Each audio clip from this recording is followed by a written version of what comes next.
സനൂപ് കൂടി ചേരുന്നുണ്ട്. സനൂപ്, ഈ ആശുപത്രിയിലെ നടപടികൾ എപ്പോഴാണ് പൂർണ്ണമാവുക? ഒപ്പം തന്നെ ഈ പ്രതിയുടെ മൊഴികളിലുള്ള വൈരുദ്ധ്യമുണ്ട്, അത് പോലീസിന് വലിയ പ്രതിസന്ധി ഉണ്ടാക്കുന്നുണ്ട്. കൃത്യമായ ഒരു നിഗമനത്തിലേക്കോ ഇല്ലെങ്കിൽ ഈ കൊലയുടെ കാരണത്തിലേക്കോ ഒന്നും പോലീസിന് എത്താൻ സാധിക്കാത്ത ഒരു സാഹചര്യം നിലവിലുണ്ടല്ലേ? ധന്യ, 4 പേരുടെ പോസ്റ്റ്മോർട്ടം നടപടികൾ പൂർത്തിയായ മൃതദേഹം തിരുവനന്തപുരം മെഡിക്കൽ കോളേജ് മോർച്ചറിയിൽ നിന്ന് കൊണ്ടുപോയിട്ടുണ്ട്. ഇനി ബാക്കിയുള്ളത് സഹോദരൻ ഹസാന്റെ പോസ്റ്റ്മോർട്ടം നടപടികൾ പൂർത്തിയാവേണ്ടതുണ്ട്. അത് മാത്രമാണ് ബാക്കിയുള്ളത്. ബാക്കി 4 പേരുടെയും കൊണ്ടുപോയിട്ടുണ്ട്. ഈ ബന്ധുക്കളായിട്ടുള്ള 4 പേരുടെയും മൃതദേഹം പാങ്ങോടും ഈ പെൺസുഹൃത്തായിട്ടുള്ള ഫർസാനയുടെ മൃതദേഹം ചിറയൻകീഴുമാണ് ഖബറടക്കുന്നത്. നിലവിൽ ഇപ്പോൾ ഈ രാവിലെ എത്തിച്ച മൃതദേഹങ്ങളെല്ലാം തന്നെ വേഗത്തിൽ പോസ്റ്റ്മോർട്ടം നടപടികൾ പൂർത്തിയാക്കിയാണ് ബന്ധുക്കൾക്ക് മൃതദേഹം വിട്ടുകൊടുത്തത്. സങ്കടകരമായിട്ടുള്ള കാഴ്ച തന്നെയാണ്. ഇപ്പോഴും ബന്ധുക്കളൊക്കെ ഈ മോർച്ചറിക്ക് മുന്നിൽ ഉണ്ട്. കുറച്ചുപേര് ഈ മൃതദേഹത്തിന് അനുഗമിച്ച് പോവുകയും ബാക്കിയുള്ളവർ ഇവിടെ നിൽക്കുകയും ചെയ്യുകയാണ്. കാരണം ഈ സഹോദരനെ കൂടി കൊണ്ടുവന്ന് ആ കൊച്ചു പയ്യന്റെ മൃതദേഹം അവൻ പഠിച്ച സ്കൂളിലടക്കം പൊതുദർശനത്തിനൊക്കെ വെച്ച ശേഷമായിരിക്കും ഖബറടത്തിലേക്ക് കൊണ്ടുപോകാനുള്ള നടപടിയിലേക്ക് പോകുന്നത്. അതിനോടൊപ്പം തന്നെ ഈ പ്രതി അഫാന്റെ ചോദ്യം ചെയ്യൽ ഇപ്പോഴും തുടരുകയാണ്. ആറ്റിങ്ങൽ ഡിവൈഎസ്പിയുടെ നേതൃത്വത്തിലുള്ള പോലീസ് സംഘമാണ് മെഡിക്കൽ കോളേജിലെ 1-ാം വാർഡിലെത്തി അഫാന്റെ മൊഴി രേഖപ്പെടുത്തിക്കൊണ്ടിരിക്കുന്നത്.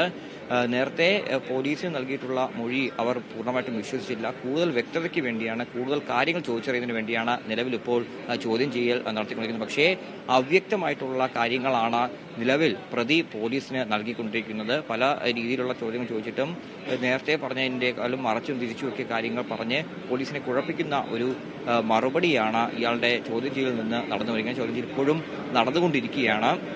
എന്നിട്ട് കൂടി പോലീസിന് നിലവിൽ ഇപ്പോൾ ഒരു വ്യക്തമായിട്ടുള്ള ഒരു എന്താണ് ഈ ഒരു കൊലപാതകത്തിലേക്ക് നയിച്ചതിന്റെ കാരണം എന്നുള്ള രീതിയിലേക്ക് അന്വേഷണം എത്തിക്കുന്ന ഒന്നും തന്നെ ലഭ്യമായിട്ടില്ല. എന്നാലും പ്രാഥമികമായിട്ടുള്ള പോലീസ് നടത്തിയ അന്വേഷണത്തിൽ നിന്നൊക്കെയാണ് ഈ പ്രതി അഫാന് കൂടി സാമ്പത്തികമായിട്ട് കുറച്ച് പ്രശ്നമുണ്ടായിരുന്നു. അടിയന്തരമായിട്ട് പണം ആവശ്യം വന്നപ്പോൾ നടത്തിയ ചില കൃത്യങ്ങളാവാം ഇതെല്ലാം എന്നുള്ളൊരു അനുഗമനം നിലവിൽ പോലീസ് നടത്തി വരുന്നുണ്ട്. കാരണം ഈ കൃത്യമൊക്കെ നടത്തുന്നതിന് 2 ദിവസം മുമ്പും അമ്മൂമ്മയുടെ അടുത്ത് പോയി 4 പവന്റെ മാലയൊക്കെ ചോദിച്ചിരുന്നു. അത് കൊടുക്കാത്തതിന്റെ ദേഷ്യമൊക്കെ ഉണ്ടായിരുന്നു.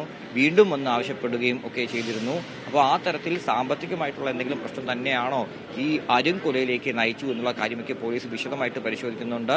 ഈ അഫാന്റെ മൊഴി രേഖപ്പെടുത്തിയ ശേഷം പിന്നെ പോലീസിന് മുമ്പിലുള്ള നിർണായകമായിട്ടുള്ള മൊഴി എടുക്കേണ്ടത് അമ്മ ഷെമിയിൽ നിന്നാണ്. പക്ഷേ ആരോഗ്യനിലയിൽ ചെറിയ പുരോഗതി ഉണ്ടെങ്കിലും പൂർണ്ണമായിട്ടും പോലീസിന് മൊഴി നൽകാൻ പറ്റുന്ന ഒരു സ്ഥിതിയിലേക്ക് ആരോഗ്യനില മെച്ചപ്പെട്ടിട്ടില്ല. അതുകൊണ്ട് പോലീസ് അമ്മയുടെ മൊഴി കൂടി രേഖപ്പെടുത്തിയിട്ടായിരിക്കും ഒരു അനുമാനത്തിലേക്ക് എത്താൻ ഉദ്ദേശിക്കുന്നത്. നിലവിൽ ഇപ്പോഴും അഫാന്റെ ചോദ്യം ചെയ്യൽ തുടരുകയാണ്. ഈ വിഷം കഴിച്ചിട്ടാണ് ആശുപത്രിയിൽ പ്രവേശിപ്പിച്ചത്. നിലവിൽ ആരോഗ്യസ്ഥിതിക്ക് വേറെ പ്രശ്നമൊന്നുമില്ല. പക്ഷേ നിരീക്ഷണത്തിൽ തന്നെ തുടരും. അതുകൊണ്ട് ഡിസ്ചാർജ് ഉടനെ ഉണ്ടാവില്ല. ഡിസ്ചാർജ് ചെയ്താൽ മാത്രമേ പോലീസിന് കസ്റ്റഡിയിൽ വാങ്ങി ചോദ്യം ചെയ്യലടക്കം നടപടിയിലേക്ക് കടക്കാൻ പറ്റൂ. അതിനു മുമ്പ് ഈ അറസ്റ്റ് രേഖപ്പെടുത്തേണ്ട അങ്ങനെ പോലീസിൻ്റെതായിട്ടുള്ള നടപടിക്രമങ്ങൾ ഒരുപാട് ബാക്കിയുണ്ട്. പക്ഷെ അപ്പോഴും വ്യക്തമായിട്ടുള്ളൊരു മൊഴി ഈ പ്രതിയുടെ ഭാഗത്തു നിന്ന് കിട്ടാത്തത് പോലീസിനെ വലിയ രീതിയിൽ കുഴപ്പിക്കുന്നുണ്ട്. നേരത്തെ പോലീസ് ഈ ലഹരി പദാർത്ഥമൊക്കെ നേരത്തെ ഉപയോഗിച്ചിരുന്നു.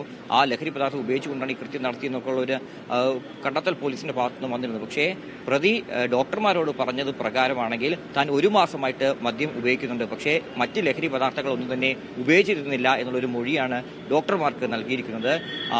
അതേപോലെ ഈ ചികിത്സയുമായിട്ടൊന്നും പൂർണ്ണമായിട്ടും സഹകരിക്കുന്നില്ല. ഈ വിഷം കഴിച്ചിട്ടാണ് വന്നത്. അതുകൊണ്ട് തന്നെ വയറ് കഴുകുന്ന അടക്കമുള്ള നടപടിക്രമങ്ങൾ ഉണ്ടായിരുന്നു. പക്ഷെ അതൊന്നും തന്നെ അതുമായിട്ട് സഹകരിക്കുന്നില്ല. അതേപോലെ കയ്യിലിട്ടിരുന്ന ഡ്രിപ്പ് വലിച്ചുകൂരുന്ന പ്രവണതയൊക്കെ ഉണ്ടായിരുന്നു. നിലവിൽ ഇപ്പോൾ പ്രതിയെ പോലീസ് ചോദ്യം ചെയ്യൽ തുടരുകയാണ്. ശരി, ധന്യ.